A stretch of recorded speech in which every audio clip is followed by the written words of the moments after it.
Hello and welcome to The Good, the Bad, and the Worst, a podcast where we review movie trilogies in an attempt to discover which entry deserves to be hung by its feet and sawn in half. I'm your host, the Terrifier himself, and joining me, as always, are my friends. I'm Griner. Man, your costumes look so good. I was going to do the blood thing too, but I was just worried about the mess. And I'm Luke Morgan, and I thought I was going to gag at one point. All right, it's finally happened. Today we're talking about the Terrifier Trilogy, Damien Leone's ultra-gory underdog success story. It's a Hollywood fairy tale, a sadistic story, a torturous tale, and so on, so forth. Just a word of warning here, these movies feature excessive violence, and we're probably going to be talking about them in some detail. So if you, the listener or viewer, are made uncomfortable by descriptions of gore, sexual violence, self-harms, or any other difficult subject matter, please use your discretion. Now, I want to start with you, Luke, because you've been chomping at the bit to talk about these movies. Ever since you found out that Art the Clown was a playable skin in Call of Duty, I believe. Big codhead over here. Yeah. No, So why do you love these movies so much? Why do I love these movies so much? Yeah. No, so this is what intrigues me is I feel like that dude behind Griner there, that clown guy, I've only ever seen his face when all of a sudden it's like the article's coming out. Oh my God, 4 people threw up after watching this movie. And then the following year, it's like, oh my God, 6 people this year threw up while watching it. And I saw a tweet a couple months ago, and it was what made me click onto even talking about or knowing about these movies, really, was somebody being like, Art the Clown, one of the biggest industry plants in Hollywood. And the tweet was like, gangbusters. Like it had more likes on that tweet than what any tweet about Terrifier ever had before. So it seemed like a lot of people were in agreement of like, this clown isn't an iconic horror villain. It's an industry plant to be like, oh, look, we're the horror guys. Isn't this such a cool classic character? And it made it kind of funny to me when he made it to Call of Duty, and everyone in the replies was like, oh my God, like nobody knows who this fool is. And he's just an industry plant. Like that Bobby Altuff that came out of nowhere and was interviewing Drake for a podcast and all this. And all of a sudden she was popular and then she faded off to obscurity and everyone was like, she was an industry plant. Now, I haven't been chomping at the bit to discuss these movies or to watch these movies, but I've just found it funny that like, it's very clear that it's all marketing, but obviously these movies have been successful. So I think what these movies are just the best example that of how good a good marketing team can do, because I feel like that's where most of this stuff comes from. And most of the reason only people would want to go watch these films is because they're like, oh, can we survive without vomiting everywhere? It's interesting you're so critical of that when we did Blair Witch, we were praising the marketing of that first movie and how effective that was and how interesting that was. Whereas this movie, for some reason, you have some... Because I don't know, you feel some sense of justice by pointing out that it has been marketed. Because hear me out. Because the Blair Witch one is done...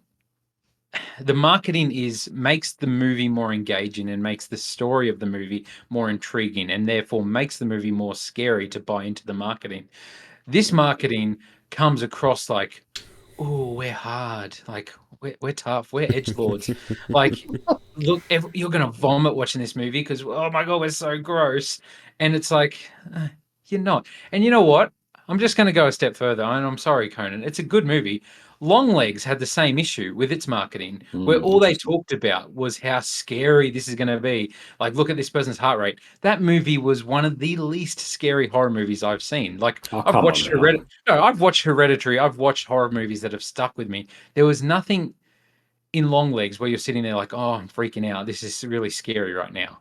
It was a big letdown. I watched Trap, and I thought that was more scarier. You're just too brave. You're just too brave for all of us. Oh, thank you. So yeah, it's just been an interesting discussion with you because I feel like you are the horror guru, and you love horror movies, and you're the one of the 2 subscribers to Shudder. That's one of the biggest streaming services there. You I know I had to subscribe to watch these movies, but You didn't. Shout out to Broly, Australian service that you could have big ups watched it to for Broly. free. I Come followed on. 4 ads for 4 hours worth of movies. I don't know how they're making any would have money, been nice but to break it up a bit. But The best streaming service, anyway. Conan, so before we get into it, like, what's your experience with these movies? Did you watch them when they first came out, or did you wait till you saw marketing about people vomiting up and you were like, I need to go see this? I want to get Grider's take first because, Luke, you have been very vocally opposed to these movies. We've had lots of messenger chats about it, whereas Grider has been pretty sort of, I don't know, radio silent about it. In Switzerland. He's I have tried to remain neutral. I don't want to get in the middle of you two and your argument about this. I knew nothing about these movies until Luke started pointing out the marketing. And then I think I Googled it once and then I just kept getting news articles. People leave the cinema in Perth because they're throwing up. Yeah. And, like, I don't know. I think that's fine. I think that's okay marketing. I'm not, like, offended by it. I don't think it's terrible. And I do think it kind of adds something to these movies a little bit because this is the kind of marketing that you heard about, like Alien. Like, it was one of the ones where, like, the chestburster scene had people leaving vomiting and vomiting. And people respect that movie. And I think it's silly to be like, this... these sensational headlines detract from the movie. Do I think it's like great marketing and made me want to see it? Not really. I also did read that the way they got those reactions was by giving away free tickets to these movies and not telling people they were a horror. Really? So people would show up, sit through a few minutes being like, this is not for me, and walk out, and they would try and catch like their reaction as they walked out. That's interesting, yeah. That's how they got those reactions. Sleazy. Like...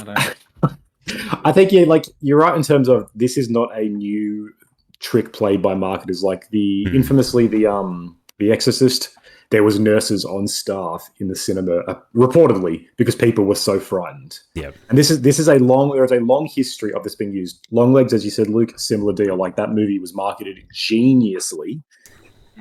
It's question, and like it was the reaction of the actual movie itself and its quality or what you think of that is a different story to how it was marketed. But that's the game is played. And something that a hypocrisy that I want to point out with your criticism of this is this is no different to something that I raised with you, but there's no difference something like Deadpool. And when Deadpool and Wolverine came out early this year, for 6 months, all I saw from anything like IGN or any of these sort of like bigger tentpole media companies was just Hugh Jackman reports that he worked out really hard for this movie. Ryan Reynolds says he is friends with Hugh Jackman in real life. Blake Lively says she loves being married to this guy. And it's just this faux news that I found a lot more insulting because these are articles that came out that didn't even provide any information besides like celebrity tidbits of interest, which was, again, like Hugh Jackman said it was the hardest I've ever worked out. It's like, that's not a story. Of course it's you work out hard for a movie like this. That's the entertainment industry. That's any magazine you walk past in Coles. Has always been like that. So it is. And that's why I say it's the exact same thing as Terrifier, where people walk out of this movie that's meant to be pretty gross. That is actually at least somewhat intriguing. And dare I say more grounded in truth than Hugh Jackman saying, I worked out really hard to get fit. It's like, that's not a story. Anyone with half a brain understands that's how people get that way. Nobody makes a movie and goes, oh, you just must be naturally that fit. And when it's like we're friends and we hang out, it's like, that's not a story.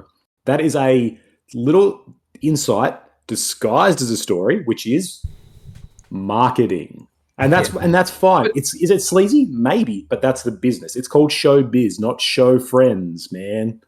And so when this movie comes out, it's like there are apparently reports of it, even if it was a little bit sneaky with how they obtained it. That is still something as interesting, if not more interesting, than Hugh Jackman is friends with Ryan Reynolds, and we should see their movie because they're friends.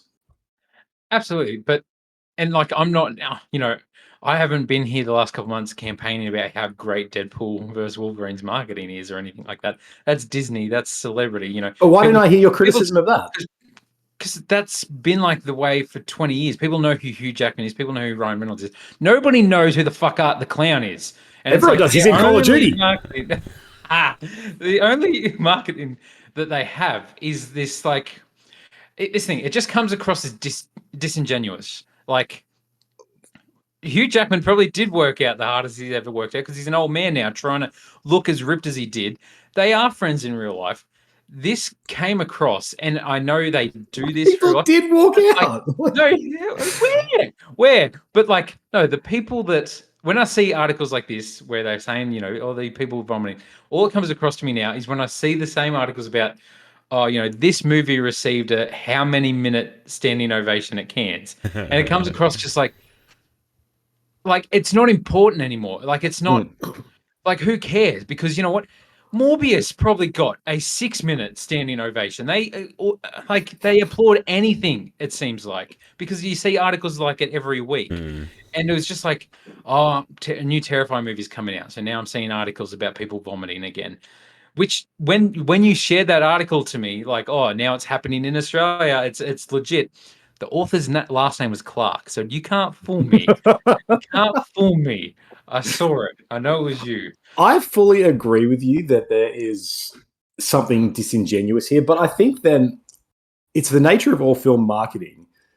What is the merit of these things then lies in the end result, where any movie is going to market it disingenuinely if it wants to succeed. And then you got to look at the story here. It's like, okay, even if people weren't vomiting, everything did feel a little bit forced or industry plan, as you say. The money talks, and this movie is a financial juggernaut, especially comparatively to what it took to make.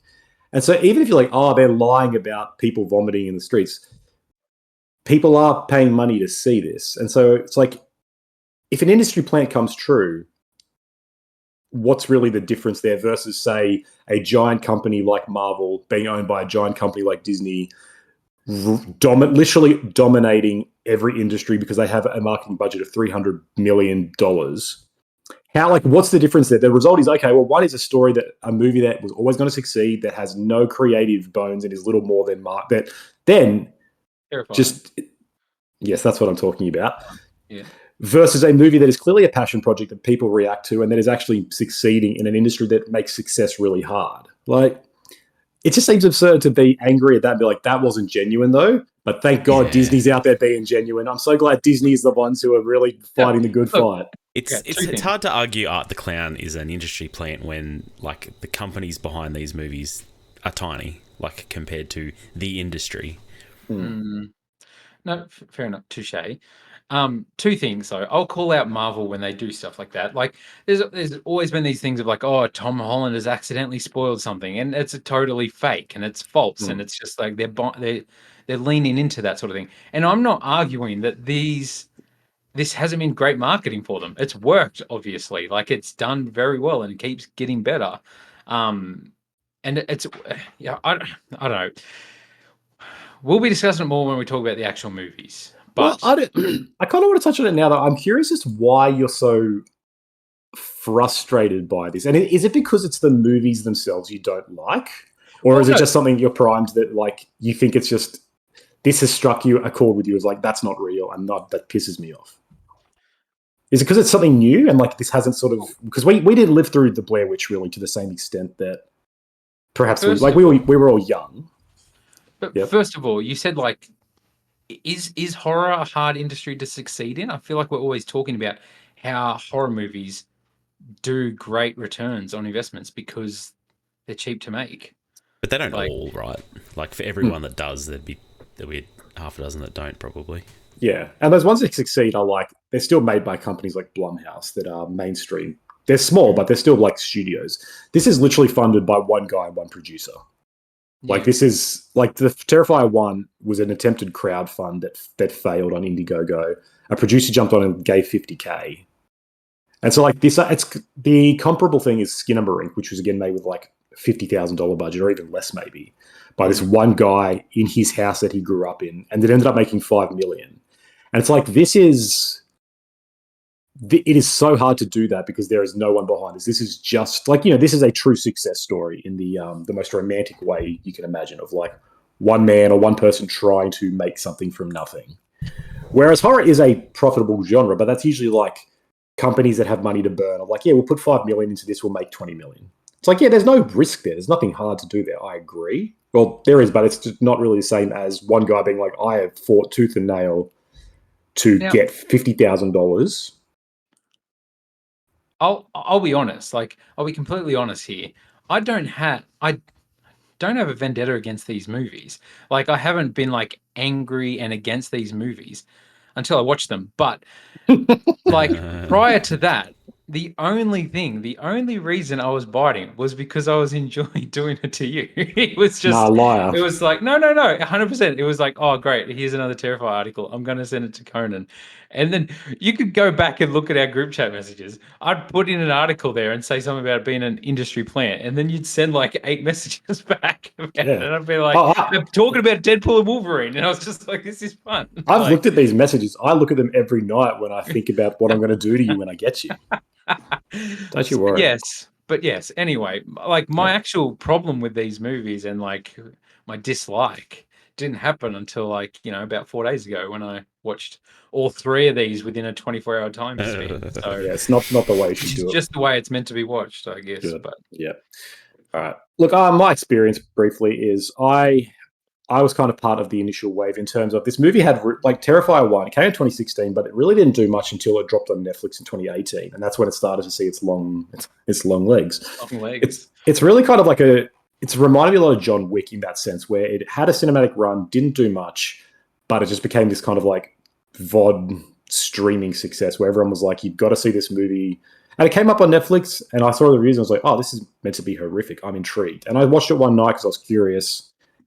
And I remember afterwards being like, I remember going to church and talking to some guys and be like, I saw the most effed up movie.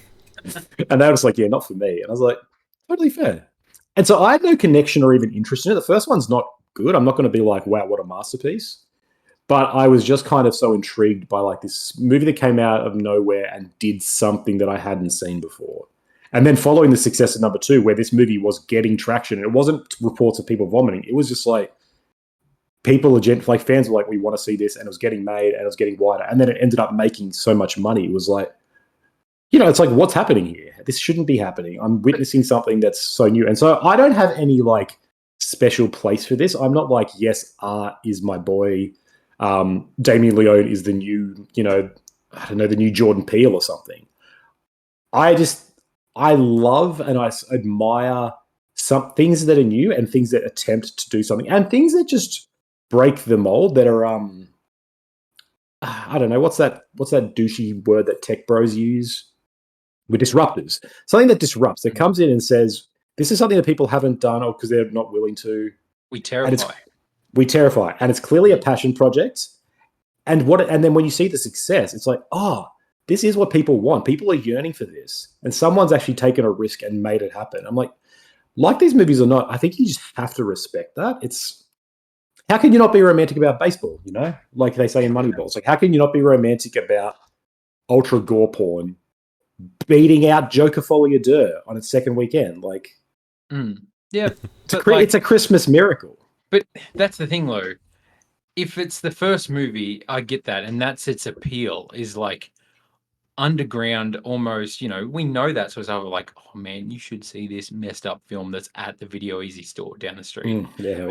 And then you sit back and you watch it and you're like, oh, this was really disturbing. Like, who made this? Is this real?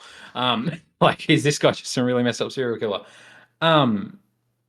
But that's, I don't know, it's a weird franchise and a film to discuss when then it does become a juggernaut and it's all promoted of people. Like, we'll talk about it when we discuss the movies, because I don't understand the passion project side of this. Like, who is this for? Like you said, people are yearning for this. That worries me, that people are yearning for this stuff. Like, I've seen screenshots of like, what seats are available, and there's a dude there's one seat of one guy sitting in the middle of the front row watching Terrifier 3. And I'm like, well, that's where there should be FBI raids on, surely. Like, that guy can't be right. But yeah, we'll discuss it when we talk about the movies themselves. Damien Leone's IMDb page is kind of interesting because, like, if you look back at his directed movies, In 2008, he made a short called The Ninth Circle. If you click on it, it's about Art the Clown.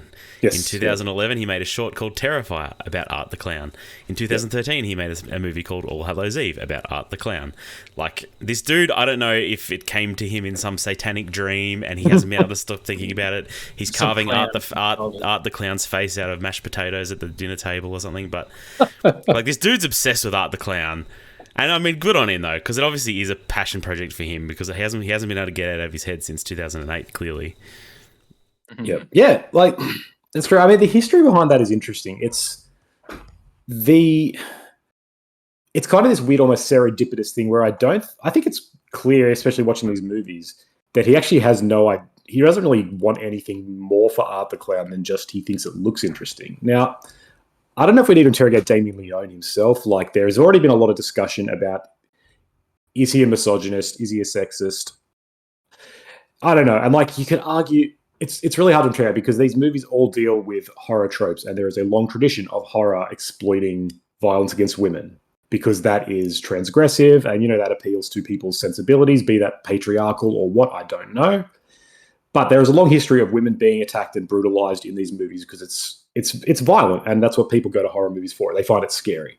So is he just ripping on that, or is he genuinely like, yeah, I like this? I mean, there's probably no real answer. I think it just depends on what you want to see in this, and that's fine.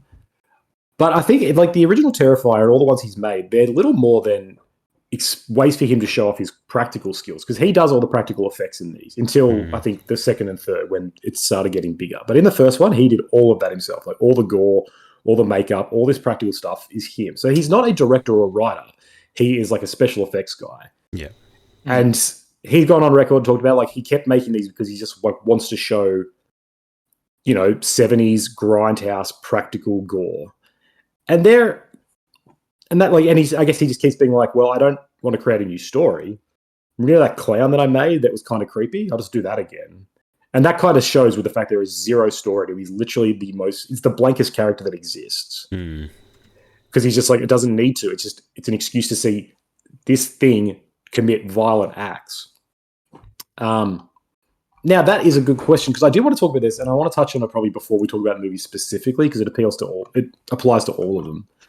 We had a conversation the other night about the idea of what you fill your mind with, what you think about, right? What you spend your interest in. What you consume. Yeah, and then what does that do to you?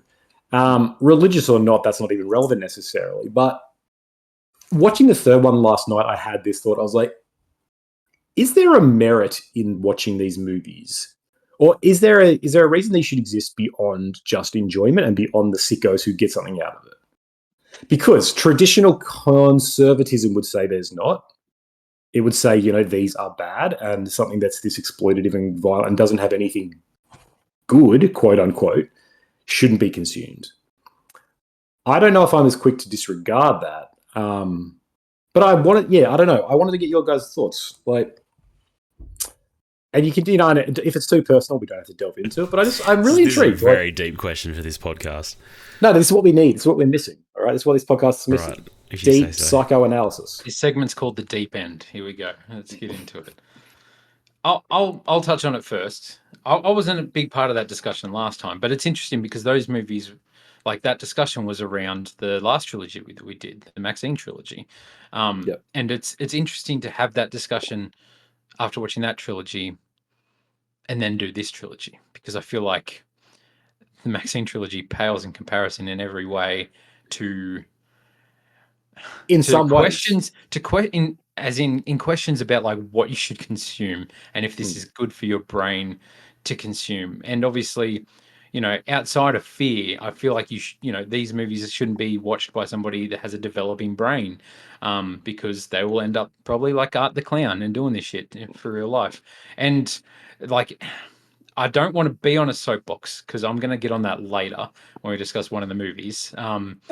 But like, I have like a real problem with some of the stuff that happens in these movies that I don't feel right about. Like, Grana sent a meme earlier in our group chat, the Terrifier Boys chat, and I was shaking my head, and 100% it was to let other people know I do not support this act that's happening right now. I am not one of the sickos, but it was also just like I was like, there was a part of me, and I'm not going to lie, and I'll talk about it when we talk about those scenes. But there's a part of me I was like, what the f am I doing here watching this shit? Like, why do I have to endure this? I do not feel like this is right. But yeah, like, we've all heard the comments, like from the 90s to now, like video games are to blame, Marilyn Manson's music is to blame, all Yeah. this sort of stuff. And I've always been against that my whole life, But Luke is here to say Terrifier is to blame, right? as someone who plays video games. But I can blame serial killers on Terrifier. No. But like, I get it, as someone now who's a middle-aged man who has children, and I can see the effects of what stuff does to people's developing brains, and desensitizes people to things. I I I struggle with these films and the point of them and what they are like as entertainment. I don't get it myself personally, but It's interesting because 10, 15 years ago these movies would have been picketed. Like these would have been probably like 15, 20 years ago. These movies would have been like on the news being like, this horrible movie is warping your kid's mind, and there would have been, middle-aged people being like, we don't need this sinful stuff in our theaters. But then I was kind of shocked how these movies have come out and just like Terrifier 3 is getting a wide release. I saw it at 6:15 on the Lord's Day of all days on a Sunday. it was And like our cinema. It was at our cinema. yeah, like that's it. It was at a small country town cinema. And that kind of shocks me because 20 years ago, this wouldn't have happened. This movie would have been like a transgressive underground movie that's on DVD down at Video Easy. But we're in a different time, and the transgressions are, I don't know, the culture wars have shifted, and this idea of what is good and bad and what's ruining your kids versus what's good for them, I guess, has changed because there was some shit in Terrifier 3 that I was like, how is this being shown here? And, there were people in the cinema who were like 15, 16 with their parents, and I'm like, Dude, it's kind of whack. That's because, like, touching on it, this character is in Call of Duty. Like, one of the most popular video games on the planet that your child plays play. He does. And but, he's like... There's a rating on the box that says he shouldn't, right? Like that's yeah. Absolutely. That's on you to some degree that you've made that choice that you think it's okay for him to sit there and click on heads and see them explode, but to watch that in a movie, that would be unacceptable. Absolutely, but I mean, heads don't explode in Call of Duty when you shoot them. But that's blood 15 comes plus. out of them. I don't believe a 15-year-old should also be going to see these movies, but they're still developing in their brains, like as well. Like it's just I don't know. Grana, what's your thoughts? Grana, what do you think of this? I'm in here. I mean, my thoughts on this go along with what I think of each of the movies, I guess, but without getting into that.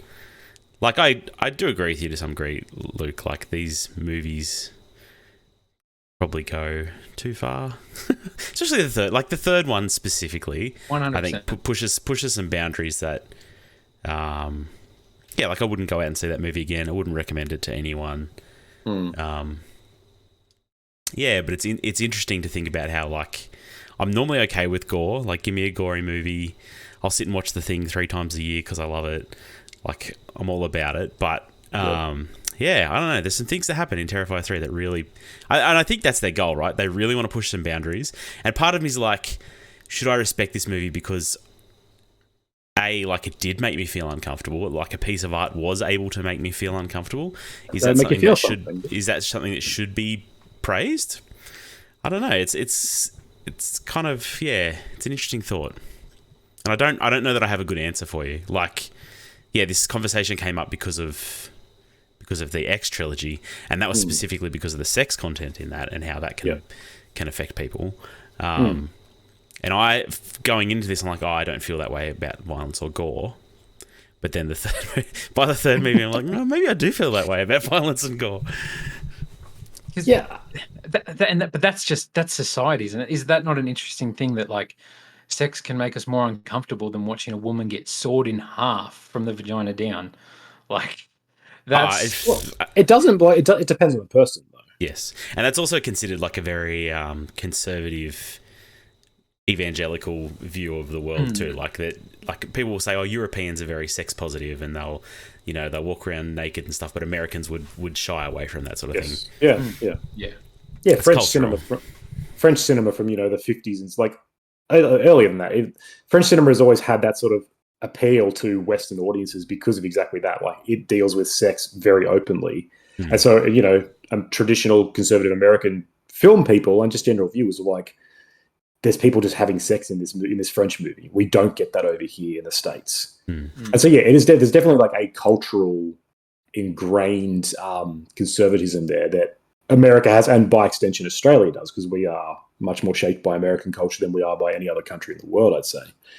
I think you're like, it is a hard question, and it's one of those things that I think there's no right answer to it. And this is what I push up against a lot, is that people will declare this is bad or good. And people will come out and say, oh, that's too gory, we shouldn't have that, or that's got too much sex or something.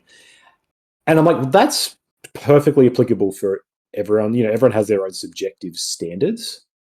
And what gets tricky is when they're like, oh, I don't think anybody should consume this. I'm like, you can't speak on that, though. You can make moralistic arguments. You can have your own reasoning for why you think the human race should not experience this. But I think people need to have a skepticism about their own belief.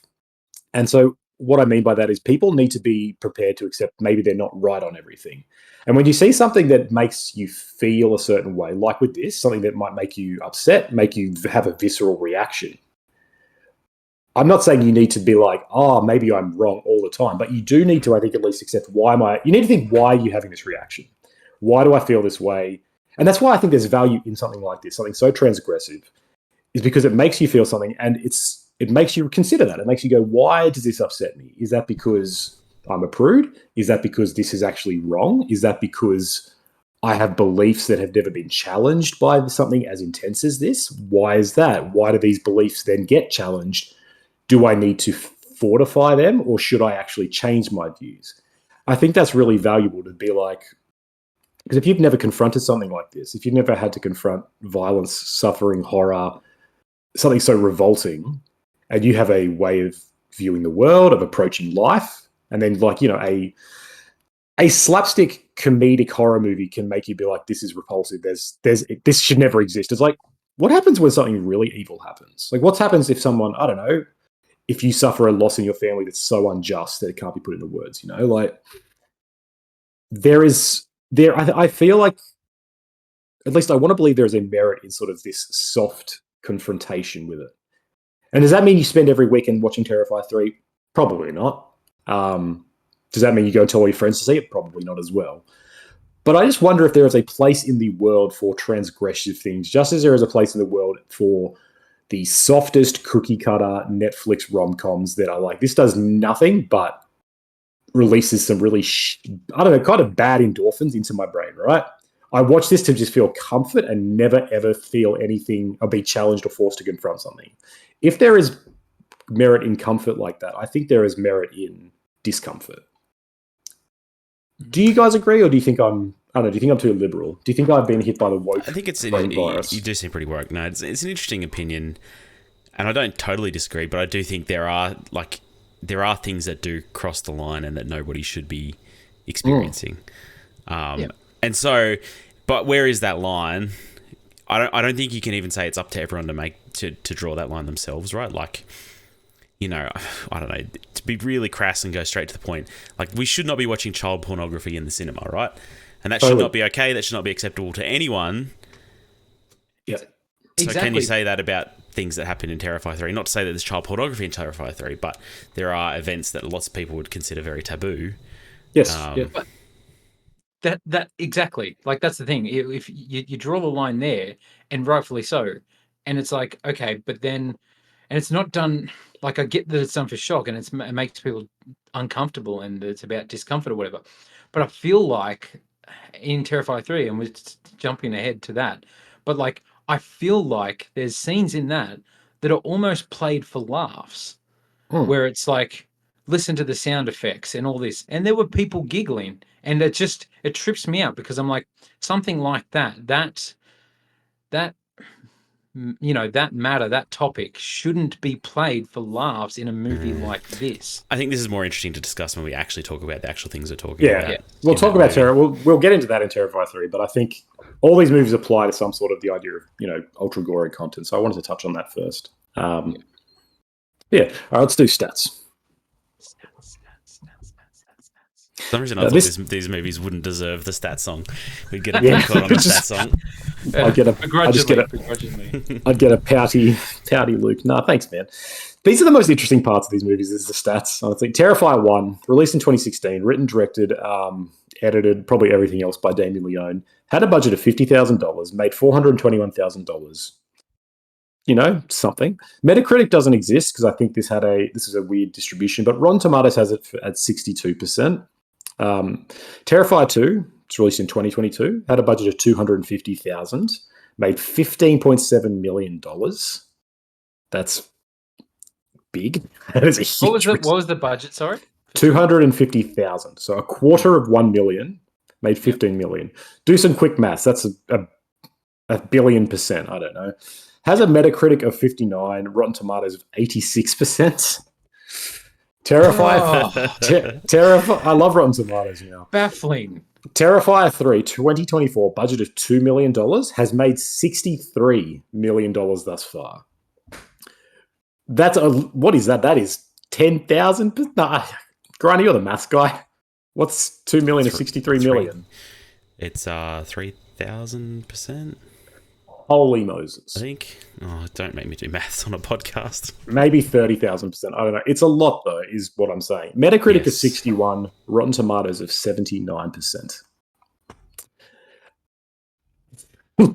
I don't.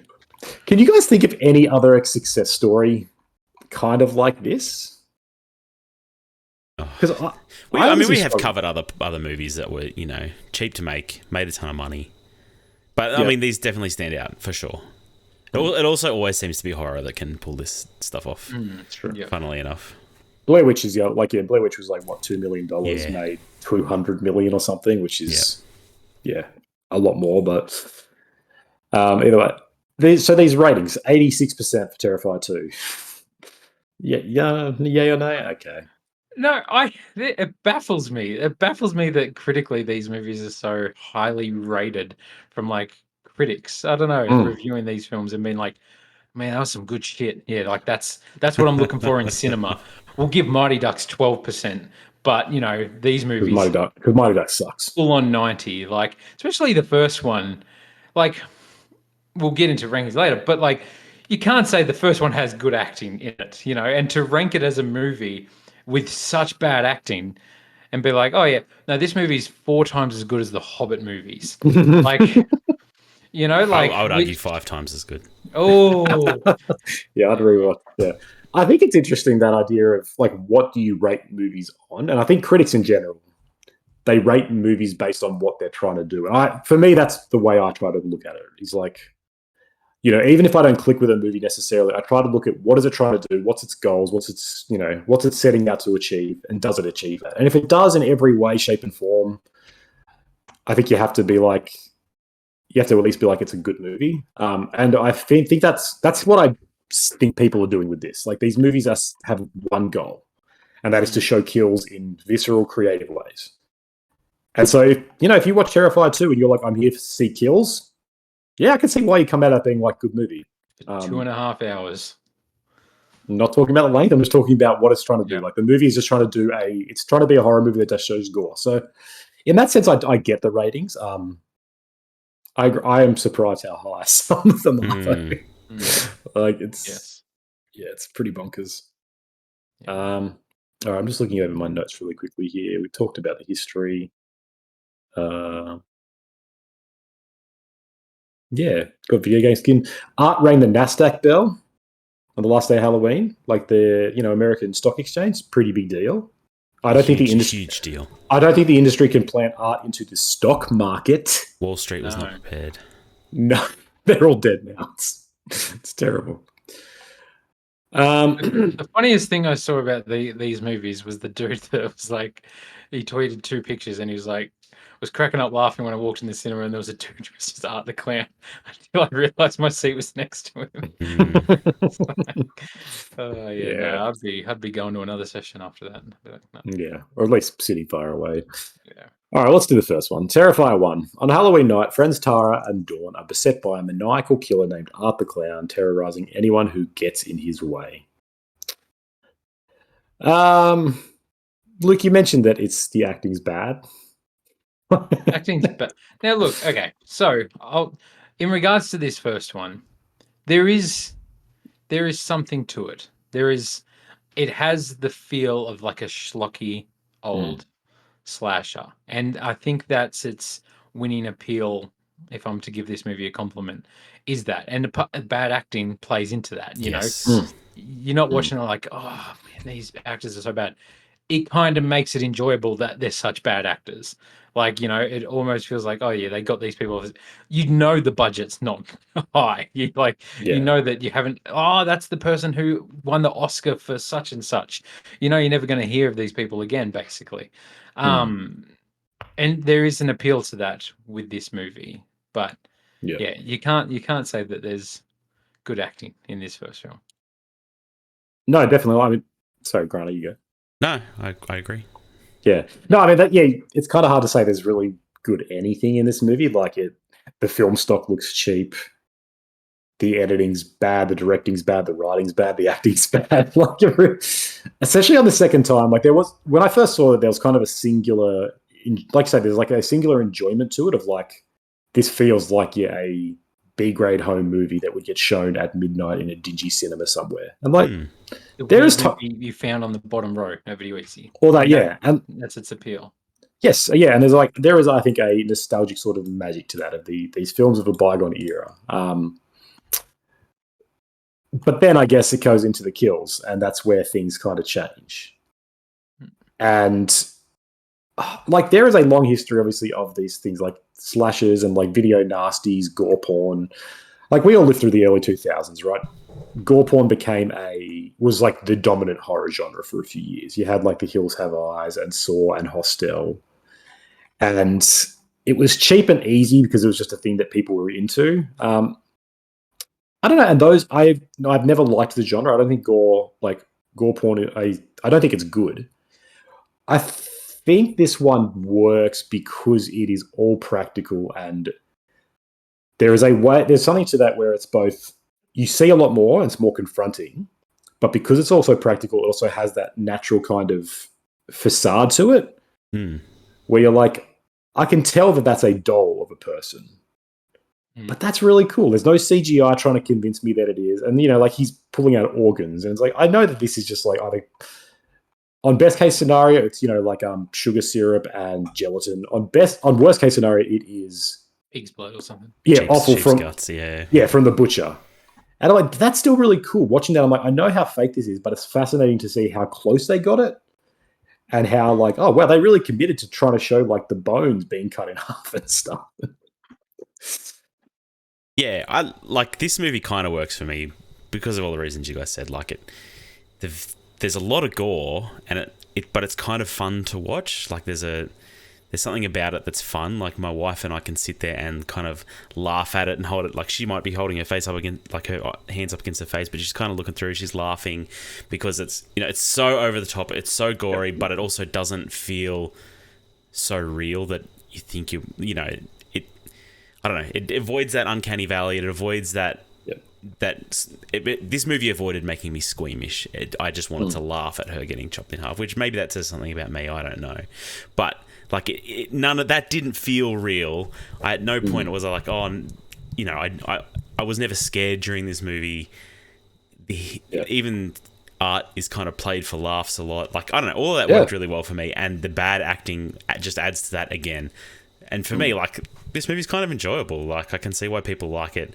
That's why it works for me, because it just feels, it's just kind of fun. Like, it's an okay movie to sit and watch with someone else and be kind of grossed out together.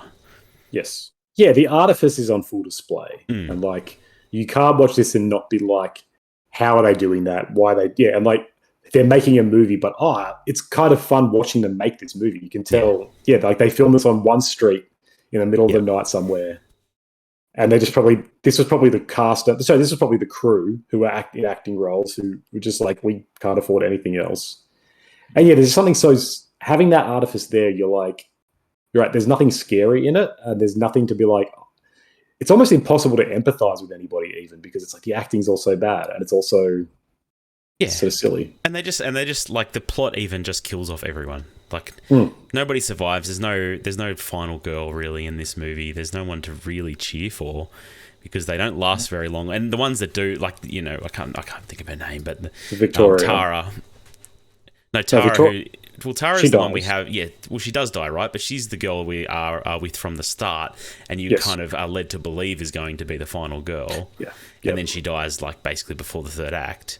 Yeah, so they kill off anybody you care about. There's not really a good plot here, but there's no plot. No, like it's literally like they. But it knows what it's trying to do. It knows what it wants to do. It just wants to show you a bunch of gore.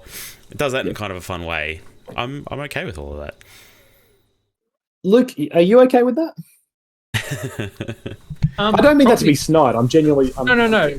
Probably not as much as Griner. Like I wasn't laughing at the woman being shot in half, but I watched it by myself. No. I'm not taking a shot at you. I'm just saying I watched it by myself, and I probably came in with a bias where I was like, "Awesome! I'm going to watch a bunch of disgusting shit. Like, yay! This is going to be a fun night." And so as it was happening, I was just like, oh, "This is gross." Like, but I was never a fan of like gore porn or movies like that or anything like that. It just like I remember not watching Saw for the longest time because I was like, I'm not into horror as it is, and the stuff that I don't like about horror is the gore. Where I was like, and eventually I watched Saw, and I was like, okay, that was good, and I enjoyed it, and I watched like the first 3 or 4 or whatever. But what interests me the most was about that was like this other stuff in that, like the plot twist, the plot twist, the traps, the little doll, the creepy music, like it has something to it. Watching a movie that its main agenda is like just showing gore, with its and knowing, I feel like probably knowing differently that this was a guy who did it all on his own, like did all the practical effects as well. That makes it more impressive, and I guess can make it a bit more like, oh wow, like this is impressive, but like, yeah, I won't say like I enjoyed watching it at all, but there were definitely stuff that unsettled me, like the whole scalping and then cutting off the boobs and then wearing the boobs and walking around with his dong out in high heels with the hair on his head. That I was seems very like, funny. this is messed up. I was like, this Didn't do it for you? No, it didn't tickle my funny bone, but I was like, it's disturbing. I find it really disturbing. Victoria's face I find disturbing, and her very hard to eating look the other at. woman's face, Yeah. very disturbing. But yeah, him shitting all over the walls. Like it made me want to do the quote from Dumb and Dumber podcast, where I was like, I almost was just going to say, I'll be like, look what he did, he shit all over the walls. That'd be a good mashup. Those two. I was like, it would have been hilarious if he walked in, Bob Saget, and walked in, commented on that. But it was just, it does have that old grungy filmish stock or whatever you film people want to call it, where it looks old school. It looks like homemade, like, and there is something to that. I give this movie respect. If anything, like I'm like, no, I can appreciate that he did this on his own and he had a vision of what he wanted to do. I won't go into why he wanted to do that so bad, but he wanted to do that, and he did it, and there is merit in that. But yeah, the story in half was disturbing for me. Like starting from that way down, and just like we talked about at the end of the last podcast, Grana like looked it up on YouTube and was like describing it, and I pictured someone on a trap going into like an automatic saw, and I was like, oh, I've seen that in Until Dawn. The hacksaw makes it different to me. It does. It totally does. What makes it way more disturbing to me, and it just being slow and just. Yeah, the amount of effort he has to put in to he get through puts in a lot of effort. Kind like I've seen my dad doing that with wood, and trying to get through it, and like it is, and just the sounds is just not my idea of Thursday night, that is the one thing. The sound design in all these movies is pretty great. Like, I think Right. it kind of win. The movie can die on that. Like, if you have a movie with bad sound design when they're doing something like kills, it's just going to be. It's just not going to make the same impacts. Like, all of them have really good editing in that sense. Again, he's obviously obsessed. He's obsessive about what he's doing. So he's studied the sound of cutting meat to some extent. He's like, I need to get that exactly right. The thing, I probably would have laughed if it was like making a sound of like cutting wood. If it was like, that one, I'd be like, okay, I get the Yeah, comedy there, but and that's a whole different. But then that's a whole different movie. Yeah, like Mm. it's. exactly. Yeah, I don't Did know you what. enjoy it more the second time? No, I enjoyed it less the second time because, like, I'm a story guy. This is my thing. I think movies don't need stories. There are good movies that are about the experience of watching them and stuff. But I think story and character is kind of essential to, like, movies are in their most fundamental form a narrative. And so without having a story with humans and drama and character, like, it's kind of hard. And these movies, so I respect these movies. I respect the first one so much because I'm like, this is just a dude making a like it's like we talked about in Clerks. Who hasn't dreamed of making a movie with your friends? And like Damien Leone's probably got some fucked up friends, and they're just like, let's make this movie, bro. And so I really admire it. I respect it more than I enjoy it because it's, again, the second time I was struck by, like, this is a concept movie stretched out to an hour and 20 minutes. Like, there is a long history in horror. Like, the Smile guy did it. His was the one that Lights Out did it. Like, there's a strong history of horror directors. They make a 10-minute concept film that then gets picked up to a proper movie, and they actually write a proper script around it. This feels like that same thing. He made those shorts. He got picked up for a full film, but no one was ever there to be like, "Hey, you've got to make this movie properly," because he's not a good writer or even director necessarily. Like, and I don't know if that's necessarily his intent to, like. I don't think he's clever enough to try and be like, I'm intentionally leaning to. I think he just doesn't know how to write characters, and that's fine because in this movie you're not here for that. But on a rewatch, I'm like, I know all the kills, I know what's coming, and I enjoy them because, again, I'm like, it's like how I enjoy watching a chef cook a great meal. I'm like, it's crazy you can do that and things happen this way. You've clearly studied this and you put a lot of effort into it. Kudos. This is just, instead of cooking, he's taking apart. Conan's TikTok algorithm is just butchery, right? It's just people cutting meat. It's just cleavers on meat. But I don't know. Yep. Yeah, I don't know. I guess we're all really here to talk about Terrifier 2 and 3. Yeah. I guess I want to say best kill. Do you guys have an opinion for best kill? We're going to do this for all of them. I have so much trouble telling them, but like they all blur into one bloody mess for me. I mean, the most shocking is cutting her in half lengthways. Yeah, obviously. That's the scene, the set piece. I thought he was going to kill the doll. I thought he was going to do some really gruesome thing to the doll, but with the baby. Yeah. Did you guys like art at all in this movie? No. Like, why does he become so iconic, do you think? Luke could argue he doesn't. No, he doesn't. No, but this is, I don't know, might be a personal bias.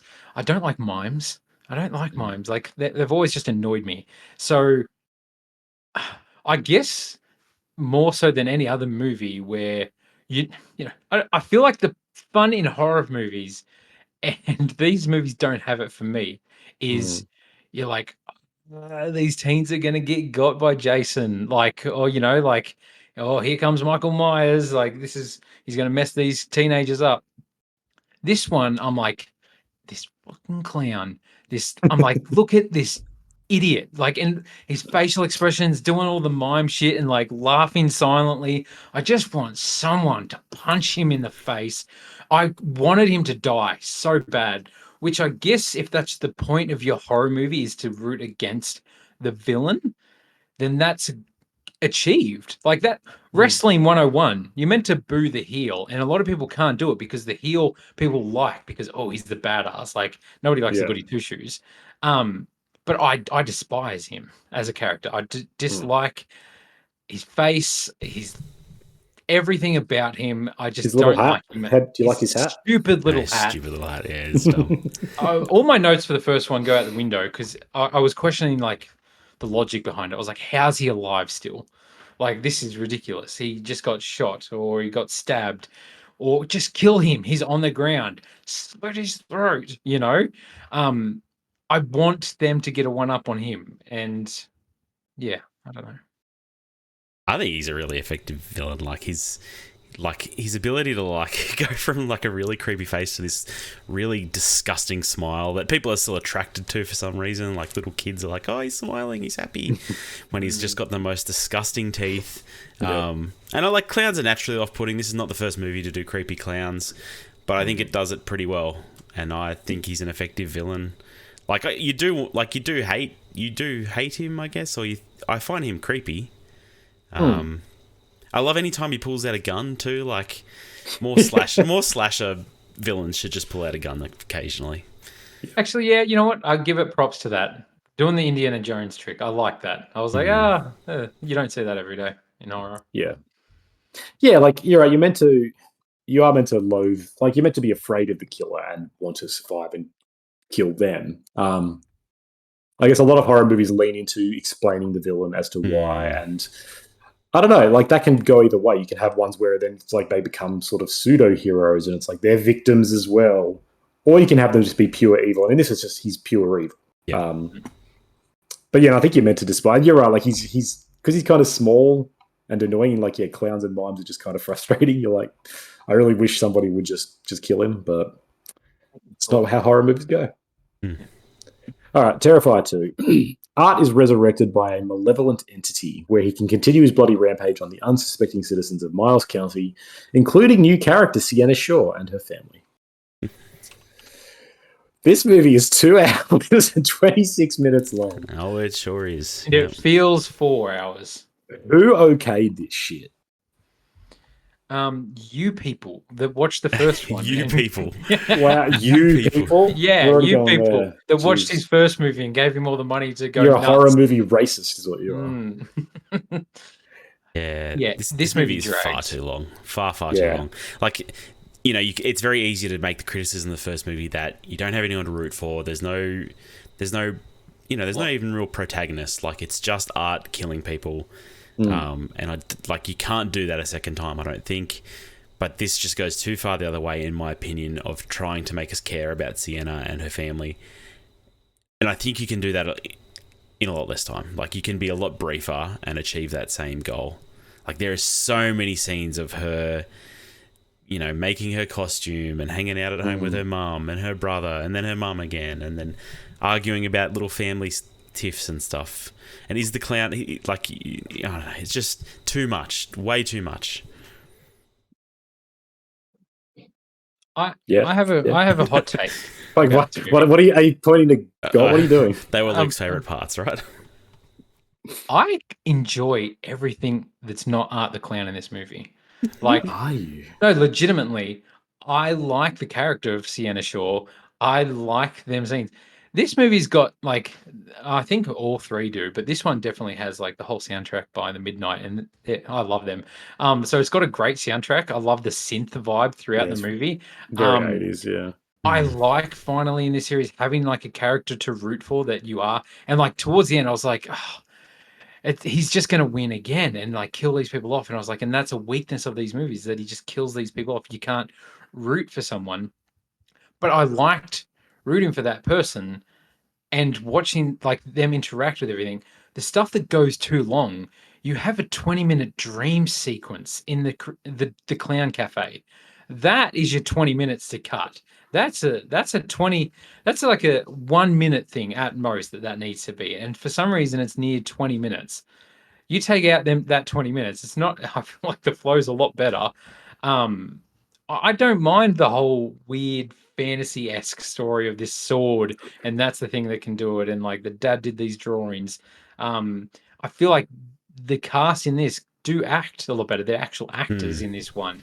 And then like, because I'm not a horror person or a gore porn fan, the scenes where I'm like, I'm not enjoying watching this, is him spending 10 minutes ripping a person's body apart with his bare hands, ripping her arm in half, like Genius. from the fingers down, bare hands. A bit unrealistic, but I was just like, it's it sounds weird to be like, oh, it's gratuitous violence in this movie, but of course it is. But like that's the stuff I wasn't enjoying watching. And then as soon as it was outside of that, I was like, oh cool, I'm along for this ride. Like it felt more like a Halloween movie of watching them characters. Like, you like Jamie Lee Curtis in that movie and watching the story go on, and you're like, oh, there's this ominous thing coming. And I think that's when this movie is its most effective of like knowing this chick's doing trick or treating, like she's answering the door, art's there, this is gonna be bad. But then when it actually gets to the bad stuff happening, I'm out. Like I'm not about it. I'm not enjoying watching that stuff. Yeah. I'm not. I don't. As much as it's kind of funny this one, I don't enjoy watching a dude get his dick ripped off and having it smushed up against the glass window. Like that makes me in pain, But I like the characters in this. I do like the story outside of art. I think I'm inclined to agree with you. This movie is a big step up from the first one because he's trying to make a story. Now it's riffing a lot on. Well, it's not even riffing; it's just taking from all those that came before, which is fun. Like paying homage, especially in horror, is pretty common and pretty wise. Like, yeah, it's painstakingly being like Sienna Short is the final girl, and there is it feels like Halloween with the synths and with the sort of the ponderous thing and the like all of that is familiar ground. And it works for me the most part. Like they are much better actors. They're still not great actors by any means. Like they're all, you can tell there's kind of like, there's A, B, and C grade. These guys are B grade. And so they're definitely not A grade or even S tier or anything, but a lot better.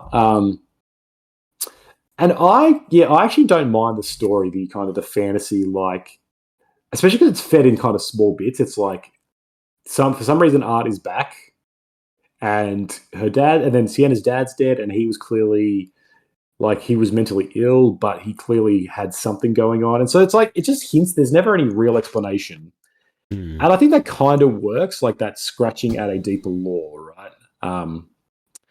The problem is though, when you're trying to do these three things, when you're trying to clash together deep, rich fantasy lore with classic horror slasher tropes with ultra gore porn, you get a 2.5 hour movie, and it's like there's things going on here that you kind of can't have both, which is the ultimate tension in this movie. Yeah, granted, did you think the narrative worked at all, or are you much more just like give me 80 minutes of blood? Just more blood and guts. Just more gore. Like it does. Like I agree, it definitely adds a lot more to the story. And it makes for a more enjoyable movie. Like it feels like a full movie now, rather than almost like a concept, right? Like a concept film, I guess, kind of like the first one was. It is too long, and I do struggle to know what to cut. I do think there is just too much of Sienna and her family, in my opinion.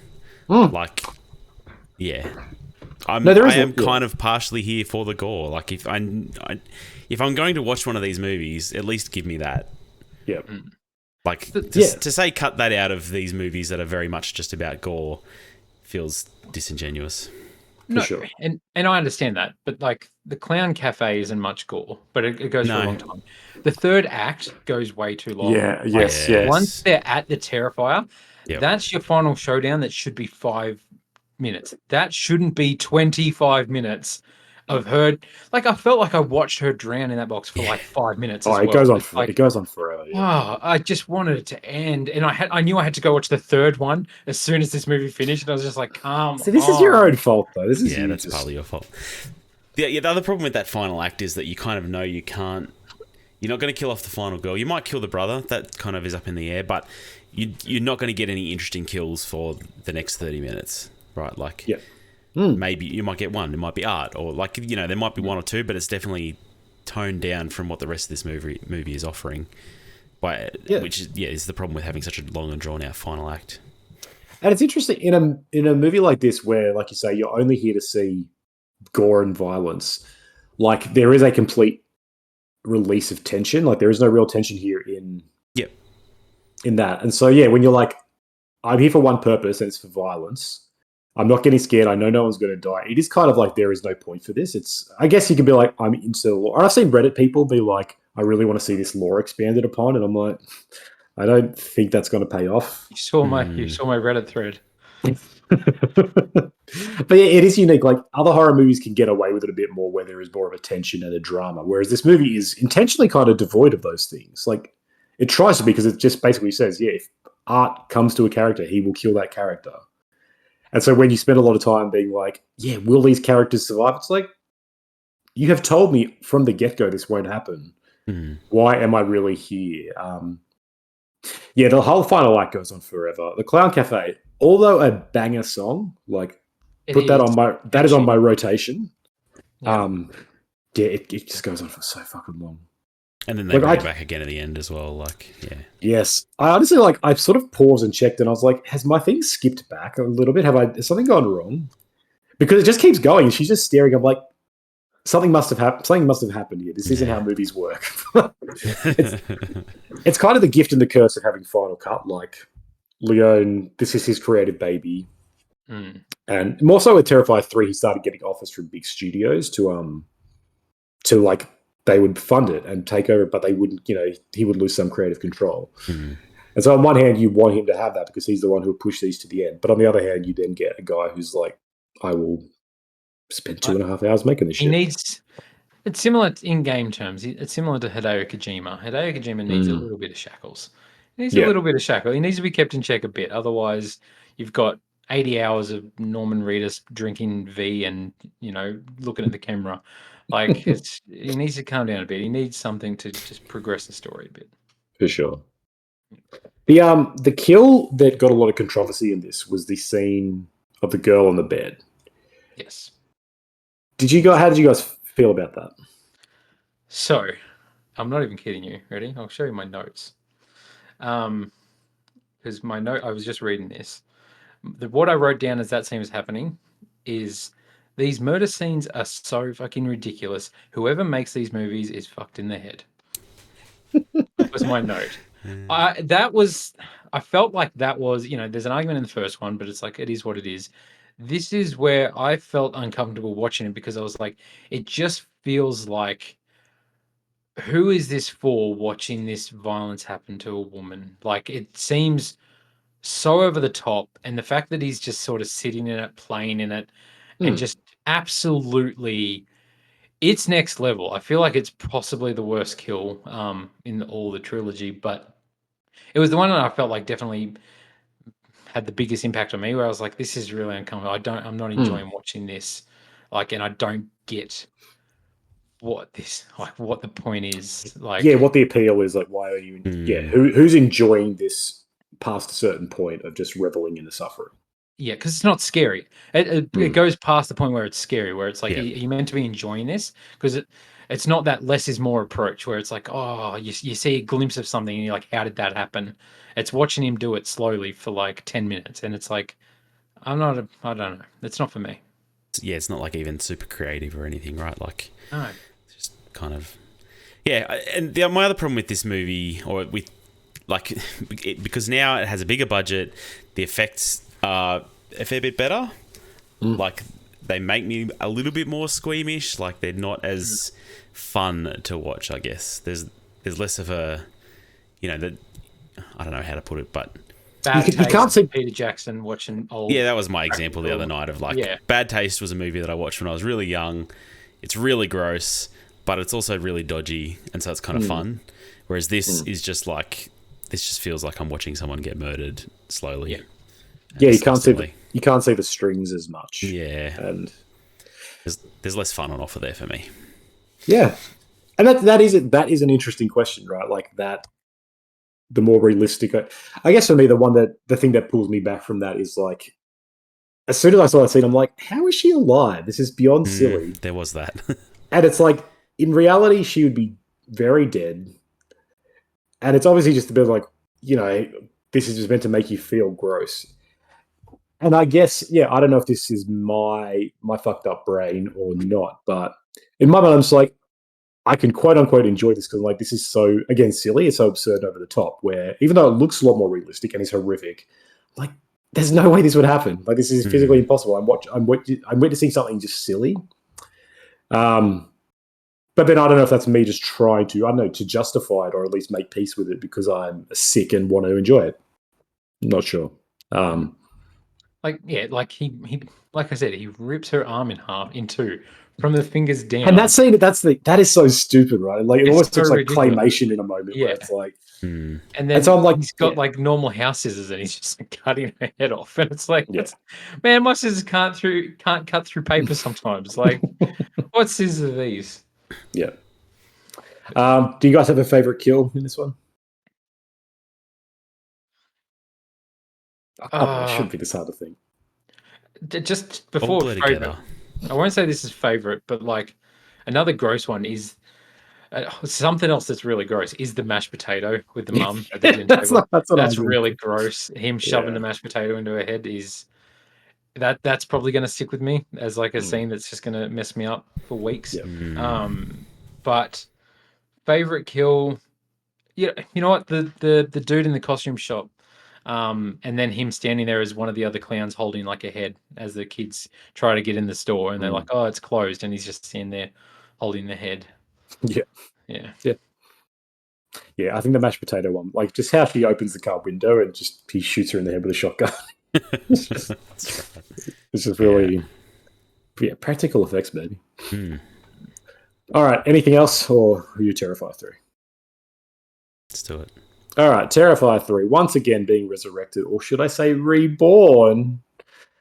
5 years pass until Art the Clown, now with the help of Victoria, returns to terrorize the citizens of Miles County and finds Sienna Shore once again. We haven't actually touched on Victoria at all. And I also forgot to mention Chris Jericho. We did say she was hard to look at. Oh my. So okay, I was literally about to say. Well, she's sort of skipped throughout most of two. Chris Jericho. I'm glad you brought him up, Conan, because it's the funniest thing. When Terrifier 2, it's my first note for Terrifier 2. I was like, oh, Chris Jericho's in this movie. I was like, awesome. Then the movie finishes, and I was like, where was Chris Jericho? And then I see his name pop up in the credits, and it was like Chris Jericho Burke, and I was like, did I miss something? I was like, obviously I might not have been paying attention. So I literally go on my phone and I search Chris Jericho Terrifier 2 scene, and I'm watching it on my phone, and I'm like, I don't remember this scene at all in this hospital. And then as I'm sitting there post watching, credits, isn't it? it's post credit, and as I'm watching it, I look up and it pops up on the TV, and I'm like, oh, here it is. And I was like, that's kind of neat. Chris Jericho's here for like 10 seconds talking about his wife's Jello, but it's a strange cameo. And just a weird I feel like that's actually where I first heard of these movies, was the wrestling sites posting Chris Jericho talks about being sick filming Terrifier cameo, and I was like, And you're like, fake news, Chris Jericho's a plant. I was. He's Jeez. Jericho's, he's got problems. But yeah. Such a messed up post-credit scene, disturbing. The opening of this, super disturbing, with the head being born and it chewing on something while she's chewing on something. Poor Jericho gets killed. It's brutal. Victoria's possibly the most disturbing part of like a lot of these films. I find her so hard to look at. Like the scarred up face, the shiny skin. Like when she put the makeup on, I'm like, oh, I can watch this movie again because that shiny skin, I just can't cope. Yeah, scarred skin. I think Victoria is an interesting one like that. She is because I'm the same. Every time she comes on, I'm like, that is terrifying effects and revolting, and like, it's hard because there are people. I don't think there's anyone who looks quite like that and is just like walking around surviving, because like that is next level. Yep. Beyond, but it is like I was reminded of like the Hannibal TV show where Mason Verger and that gets his face like chewed up, and he's like, it's hard to look at. It's one of the most disturbing. I remember it from that show. Like, there's a lot of disturbing stuff in the show. His face is what has stuck with me. It's like, there's something just really deeply disturbing and upsetting about that. And I think that's interesting that in a movie that tries so hard to upset you with violence and stuff, it's like this character who's at first a survivor and then the literal devil, I think, is so hard to look at because it's like, that's, I don't know, amazing effects, right? Like, it's the people who are making it up. Because there's a believability there, like because you could believe that, like, that's what someone would look like after that's happened to them. It's pretty over the top, but yeah, I know what you mean. He does eat her face off. But yeah, like in reality, that person would probably be dead. Like shock and trauma is a big thing. Anyway, what was it like for you guys seeing this Terrifier 3 in the cinema? Tell me about your in-real experience. Who was there? Who was laughing? Who vomited? Okay, so we're discussing Terrifier 3 now. So let me just get on my soapbox for a second. We touched on it earlier. I have a big problem with this movie with what it does to children. All right, can you answer my question first, though? Yeah, I don't know why you've got to get on your soapbox right away. Cinema had quite a number of people in it. I was actually quite surprised. Yes. Nobody was laughing. The guy in front of us kept looking at his friend as if, like, see, this movie's so gross.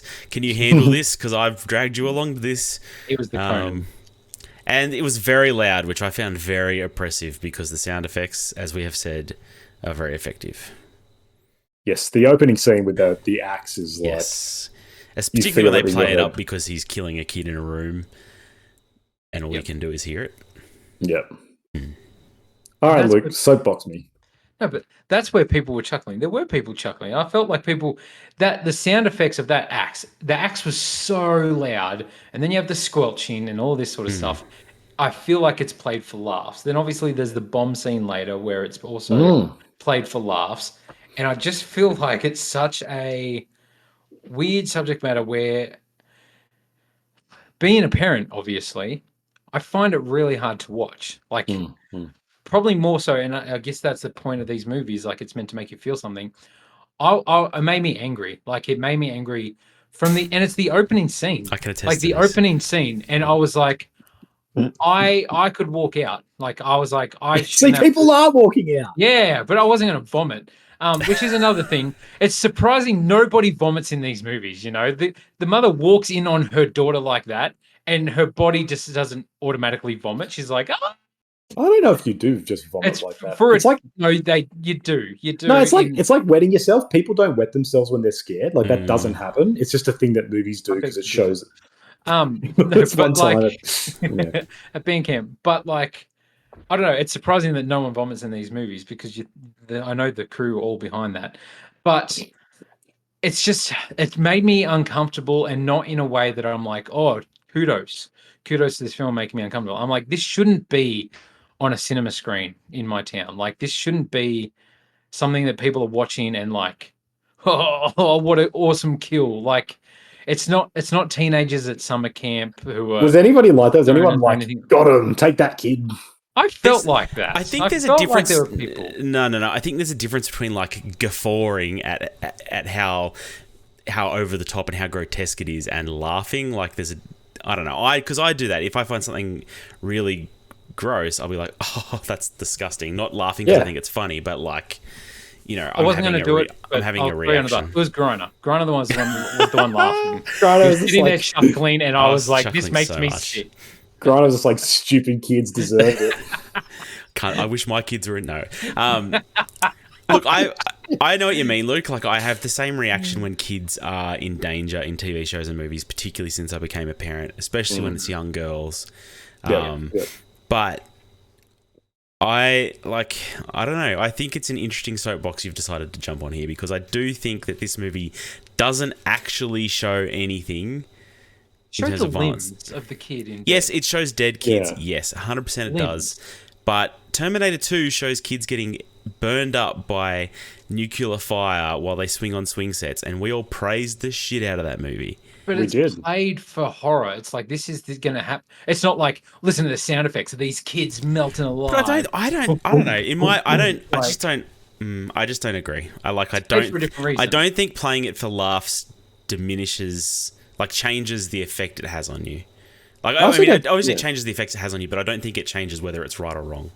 I also don't think that the opening is played for laughs. Like, I think, Granny, you're right. Like, the reaction, what do you call it? A guffaw? A guffaw. I mean, I've only read that word. If I'm saying it wrong, I apologize. No, I do. I know exactly the word you're saying, but I also don't know how to pronounce it. So, yeah. Like, I think you're right. There is because we do that. Like, when we get uncomfortable, humor is a pretty common coping mechanism. Like, when you're scared or when you're uncomfortable, you will chuckle or laugh because it's just your body.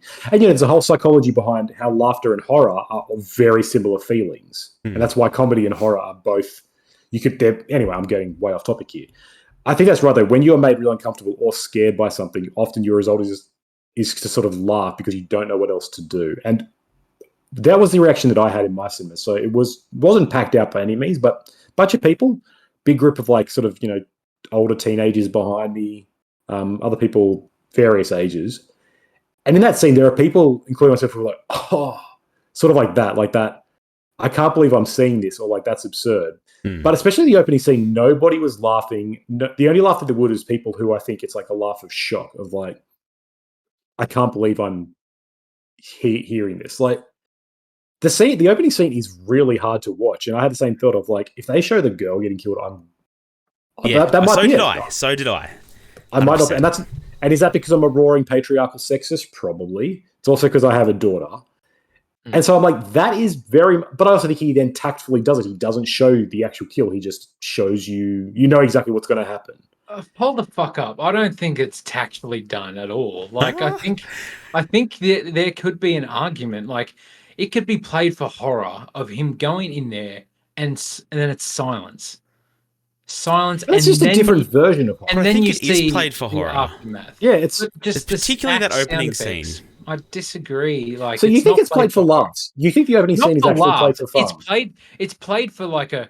Oh, it's the first thing he does. Is like he's going to tiptoe in there like Santa. They think it's Christmas. I don't know. I find it really messed up. And like, I don't know. I got two young kids who are that age. Like my kids are older than yours. My kids are the same age as that. And like 100%, I could have an emotional bias with this as well. Like I've known people whose families have been kind of fucking messed up forever because of something tragic happening like this. And it's weird. Like a murderous clown breaking into their house. Not a clown, but like something very similar. And like I'm being serious. And it's like I can't imagine if they watch this movie, Like I don't get what kind of world we're in. And I know I sound like the people that hate Marilyn Manson music in the 90s, but you sound like you want to burn books. Yeah, but like we live in a really dark, messed up world, and it's weird that a movie so celebrated at the box office and this character's in Call of Duty and all this shit, and he's there hacking kids on Christmas Eve with an axe with really dramatic squelching sound effects for like 20 seconds and then showing the kids' limbs in bed. Like it's something that I'm uncomfortable with, and I completely get. I've got my own emotional attachments and biases that make me feel like that. And I completely get it, but it made me completely be like, you know what, you can do Terrifier 4 without me. Like I will not watch another one of these movies, and I don't care. Like I won't watch another one of these movies because I can't be on board with it. I don't get. It's not necessary. It's not necessary. And it's like, what's the argument? Because the adults get killed. Grana's trying to make it the argument. So sorry. I was going to let Luke finish. But like, I agree. Like, I don't want to watch Terrifier 4. I didn't enjoy this movie, but I don't have a righteous indignation about it. Like, I don't feel like nobody should be allowed to watch this. Like, it's okay if you don't want to watch this and for your personal sensibilities, it was too much, I guess. But to be like, how can anybody watch this, I think is a bit too far, in my opinion. How can anybody watch this? It's more, what is the point of making a movie with scenes like this? Because like, partly because it got this reaction out of you, though. Yeah, I think you're living proof is that? For why. Why? Who's out there wanting to make a movie to make someone feel uncomfortable? Yeah, like there is a huge list of movies that are made just to make people feel uncomfortable, to face things that they don't necessarily want to think about or this. Feel. Yeah, this is kind of the fundamental essence of art, is to make you feel something, and it's not always going to make you feel good or excited or happy. Like sometimes, like fear is the oldest and truest human emotion. Like fear is a fundamental, and terror and horror is like fear. But it is. I think scared. Like. It's not fear in the sense of like, oh, I'm going to get jump scared. It's fear in terms of I think you are afraid of this happening. And that is a good fear to have. And I think that's something that's worth engaging with. I'm not saying you're afraid of like Art the Clown, but I think there is a sense, the fact that you're like so repulsed by it and frustrated and angry at it is a good and fair reaction. And I think for something to try to get that out of you is like worthwhile. like for what reason would it's like, I don't know, a better understanding the human condition, right? Better understanding who we are as people in the global race. Like, because you raise an interesting point, like I said, people who have had something similar like this happen to them, right? And because I guess the exact same, this argument comes up all the time with things like, and I've already given a trigger warning, and I don't believe in trigger warnings, but trigger warning, sexual assault, rape, things like this that come up. Every time anything deals with, people are like, oh, you shouldn't mention that, because what if someone in the room has been sexually assaulted? You should never talk about sexual assault unless you have cleared it with people in the room. And I think fuck off with that. I think that's a really manipulative, controlling, dangerous mindset to have. The idea that something can be offensive and therefore we shouldn't go near it because it's just too much, and that's not good. And this is a good example. This is something that is offensive. It's meant to be offensive. You're meant to see hear kids getting killed and like, this is fucking evil. And I had my heart was beating in this scene. It was the one scene that I was like, this is actually getting a reaction because I know what's coming. I know I'm going to, and as soon as they show the little girl, I'm like, dear God, please no. But he doesn't just go, let's watch a kid get torn apart. He shows end results. He uses sound effects to make you confront that. And I'm like, that is, I think, something worth merit. Like, that is something that, because not everybody's had this happen. And I don't think it's wise to go, oh, be thankful you've never had something bad happen. Don't even think about it because, I'm not making that argument. I've said, like, I know I have personal bias in this, and that's why I won't choose to watch this or why I don't enjoy it. And I know that's a personal thing as well. And obviously, I feel like, if I'd watched this as a 21-year-old with no kids, I would have watched this scene differently as well. Yeah. It wouldn't have the impact of having two kids age the exact same as this in. And 100% you put yourself in the scene, like you put yourself imagining this happening on Christmas Eve, and it's something that it does make you feel. And completely, I feel like I'll always remember sitting next to Grona watching that opening scene.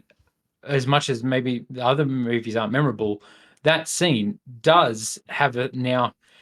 There's a before that scene happened in my life, and there's an after that scene happened in my life. Like I feel like I'll always remember that feeling of, I guess it's dread, but it was more like a,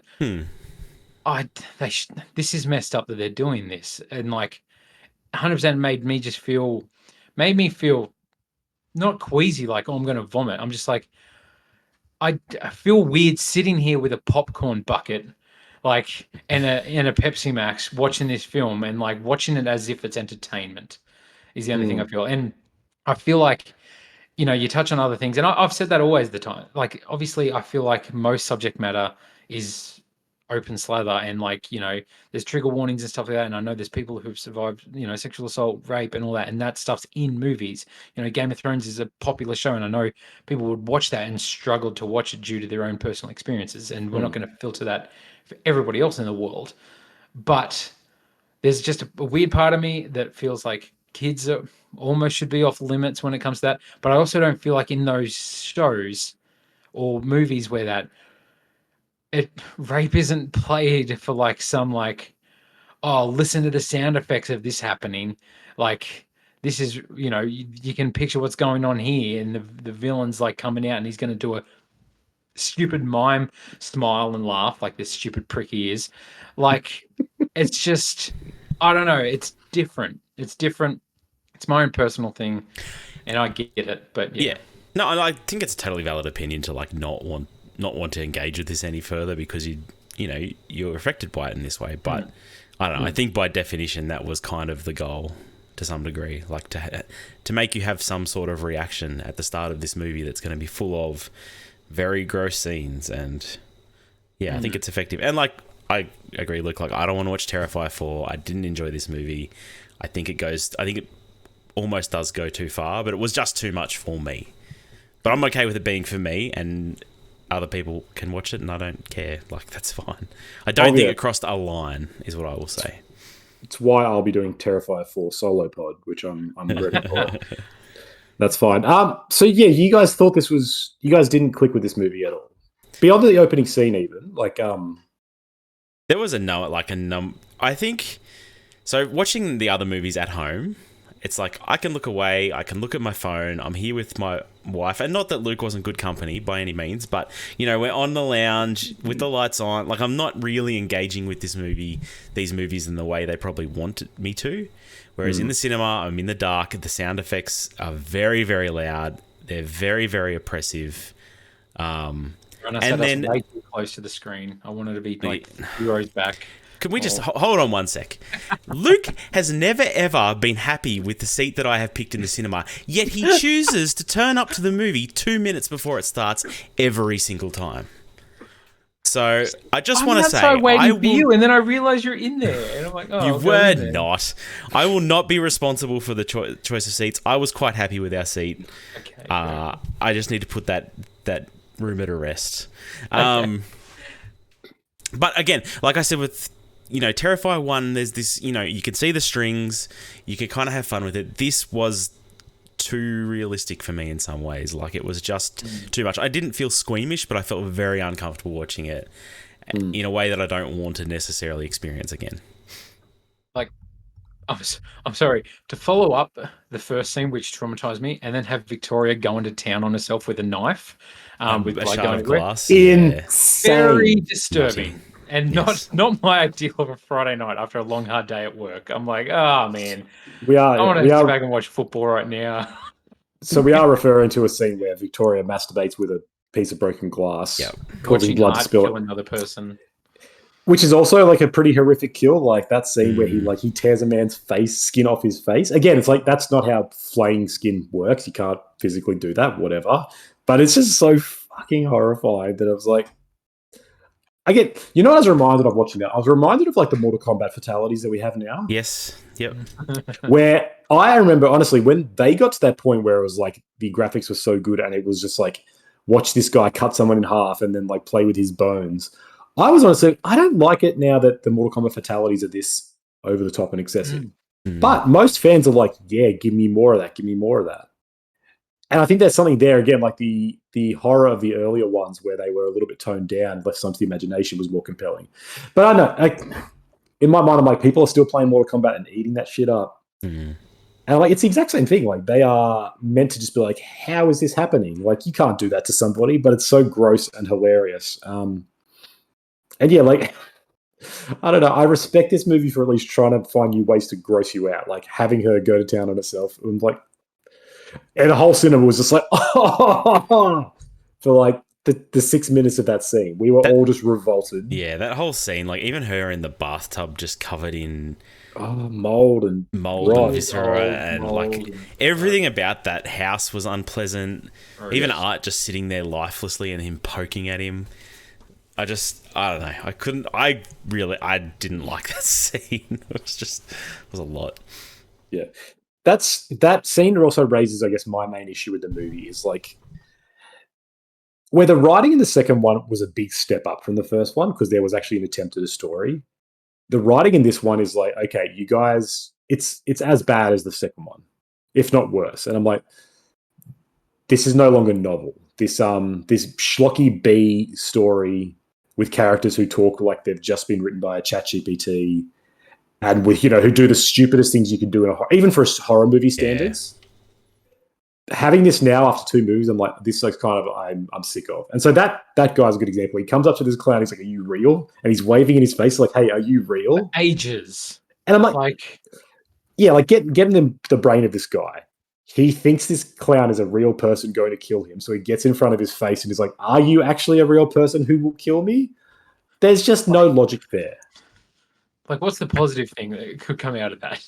Like, yeah, he's not real, and you're there talking to him for 10 minutes, asking if he's real. Like, and it's just so that, and there's a lot of that in this. Like, Sienna in this one is a lot more of that. It's a problem in so many films where it's like she's dealing with trauma, and so she's just kind of useless. Yep. Jonathan, the whole movie is just like, I want to move on, but it's like, but they also spend time being like, you're super smart, so he shouldn't want to move on. Like, it's off screen, and then he's just off screen. Well, apparently, who knows? He might be back in the next movie. We'll see, I guess. You're right. Yeah, they could. Yeah, like you guys won't be, but I'll tell you all about it. I'll give you a very graphic retelling of it. Yeah, but the writing in this one is really bad. Like all the horror tropes are on full display. Characters do dumb shit. No one pays attention. Like even the uncle and the aunt, where they're like really sort of they help, but they're also just kind of like, she's sick, she's going to make our lives hard, and so she's damaged, and they refuse to believe her. Yeah, which is such a trope too, right? Like such a trope. Yeah, it's like no one believes the crazy girl. I'm like, yep. Like that kind of work. You can get away with that in the second one, whereas like this is the first step. But in the second movie, sorry, the third movie or the second of this chronology or the lore, I don't know. It really wore thin. The writing just really grated me badly in this, where I'm like, I can't even be invested anymore because everyone's so stupid. And after this many movies, I think he needs to up his game. And this is where I'm honestly like, Damien Leone, not good writer, not good director. Creative and has a very dark mind and an interesting way of making you feel things. But I would love to see him as like as a producer and makeup artist on movies. And I want to see what he does with somebody else helming it, right? Yep. Because getting a real director and writer making a movie with this guy doing the practical effects, I'm like, that would be interesting. Because I think he might even, things might get toned back and things might get a little bit more confronting and interesting. And because this movie is just trying to up the ante in every way. Like, how did you guys feel about the liquid nitrogen? Brutal. I mean, the scene in the bar with the mall Santa might be my favorite part of this movie. Like I like the idea of Art trying to like becoming Santa is now his new goal. And just being a real pain in the ass in this bar, and then killing them all. Like that was probably the scene that I enjoyed the most.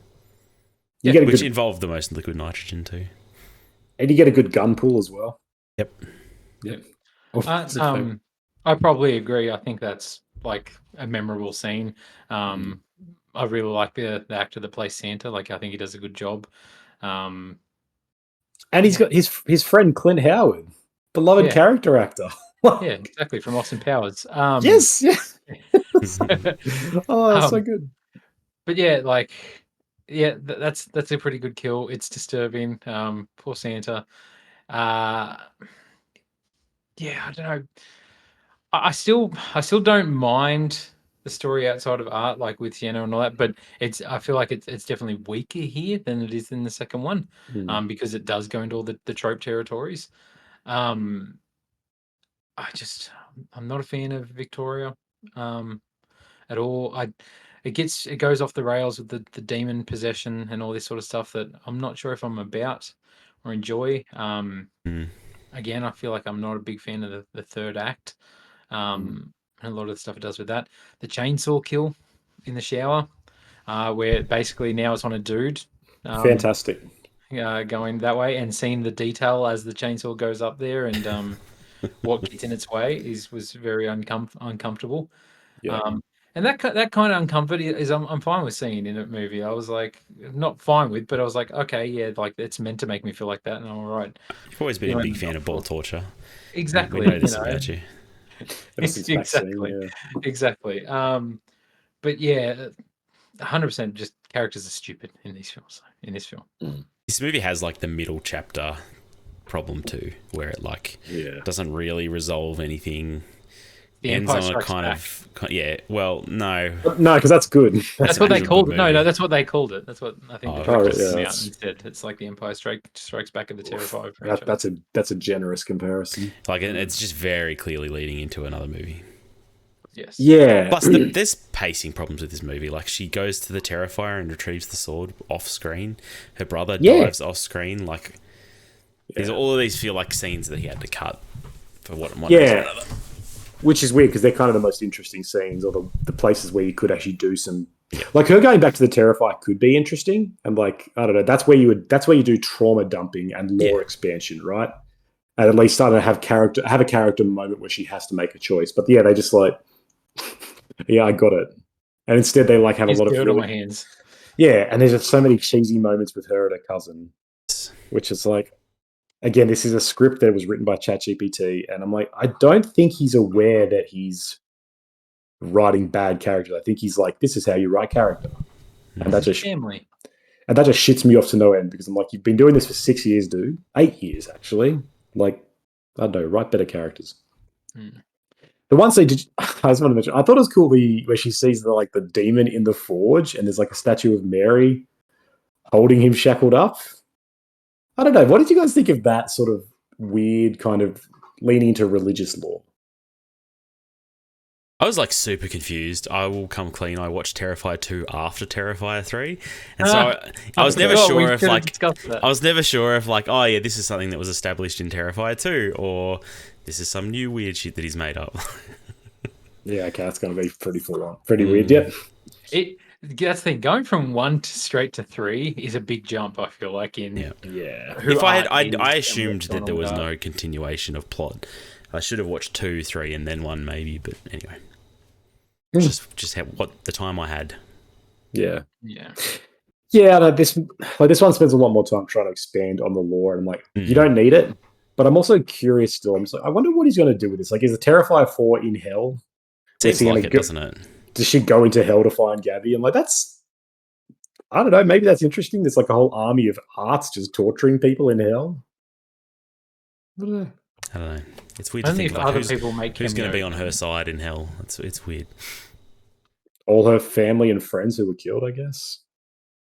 Yeah, I don't know. Do you guys think he'd survive against Art? If he came to.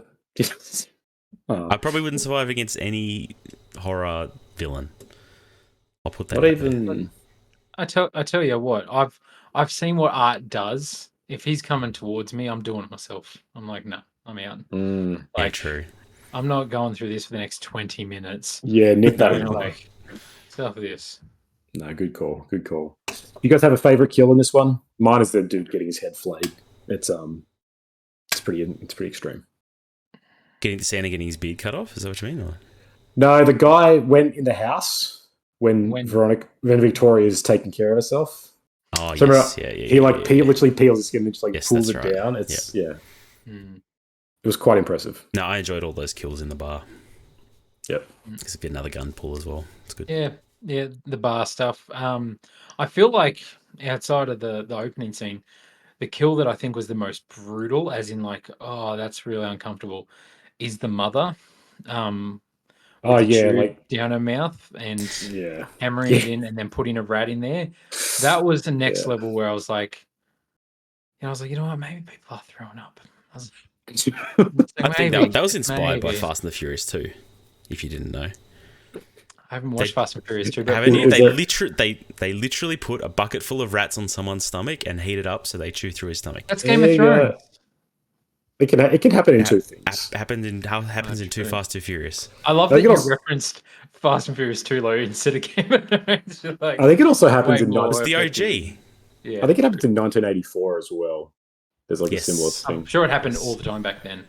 This is actually a common form of torture. So Damien Leone is a scholar and a Renaissance man. Yeah. I will say, like, when I thought they had killed the girl off screen and that it was her in the cage, I was like, oh man, this is messed up. Put in like, but then was still even disappointed. Yeah, when it turned out to be the brother, I was like, that's poorly done. If that's actually how they've gone about it, like to have a character there for 2 movies, it feels weird to take him out off screen and not know that it's him for the first couple minutes and then just be revealed that it's him. I mean, the less of his acting that we get, the better. But with him putting on a kid's voice still. Yeah, it's rough, but yeah, you're right. Like, I mean, there's a lot of ground. There's anywhere they could go really, because Art obviously gets on a bus and continues to terrorize. Maybe it's just Terrifier 4 is his adventures throughout the city again. Maybe it's Sienna in Hell. Maybe there's a holy war on a scale like we've never seen. Who knows? Damien Leone has said that he reckons he's got one more in him, and after that, he said, "I don't want to overstay my welcome." I'm like, well, you've already overstayed that, but anyway. And look, I know you guys aren't there for it, but I think Terrifier 4 will make a lot of money. I will do a solo pod for 3 hours, and I think regardless of your feelings, I don't know, this is a franchise that earns or deserves respect in some way. Like, you can hate the movies and the content, but I think it's a good example. We always cry out in Hollywood of like, we need new original properties and people to take chances. Well, this is everything we've sort of asked for in that sense. Yeah. It is a shame if it's not really your genre or your wheelhouse. But I don't. These movies yield a good lesson for Hollywood to listen to, right? Like, maybe take some more chances. I don't know. I just don't get into all that blood and gore. I'm more of a rom-com guy. That's totally fair. All right, let's rank them. I think for me, it's very easily 2, 3, 1. No, probably even, I don't know, 2, 1, 3. No, 2, 3, 1. I 2, think 3, it's 1 for 1, me. 2, 3 for me. Wow. 2, 1, 3. Yeah, okay. Yep. Fair enough. All right. Well, thank you for joining us on this episode of The Good, the Bad, and the Worst. Joining the Terrifier boys. What?